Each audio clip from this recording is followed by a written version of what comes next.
মানুষ কি করলে খুশি হবে এই কথা ছেড়ে দেন। মানুষ কি করলে খুশি হবে এরকম চিন্তা আমাদের ভিতরে আছে না নাই?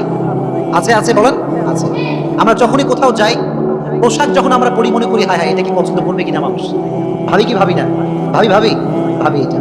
আবার যখন আমরা কোনো একটা ভালো কাজ করতে যাই, আমরা আল্লাহর কথা ভাবার আগে মানুষের কথা ভাবি। যখন আমরা নামাজ পড়তে আসি আগে আগে সবার আগে আগে সামনে কাতারে আল্লাহকে খুশি করার আগে আমরা মানুষের কথা ভাবি যে আমাকে মানুষ ভালো করবে। এই জন্য কে আপনার কোন কাজে খুশি হবে এটা ছেড়ে দেন। খুশি করার নিয়ত করতে হবে একজনকে, তিনি কে? খুশি করার নিয়ত করবেন আল্লাহ তাআলাকে। এজন্য জীবনে সুখী যদি হতে চান, কে কোন কাজ করলে সুখী হবে, কে কোন কাজ করলে খুশি হবে, এই সমস্ত চিন্তা মাথা থেকে আউট করা যাবে ইনশাআল্লাহ। জোরে কোন ইনশাআল্লাহ। এজন্য আমি অলওয়েজ সবাইকে বলি, যুবকদেরকে, যে দেখেন কোনো কাজে মানুষের চিন্তা করবেন না, জানি এটা করলে মনে হয় অমুকে খুশি হবে, অমুকে খুশি হবে, অমুকে বাহবা দিবে, এই সমস্ত চিন্তা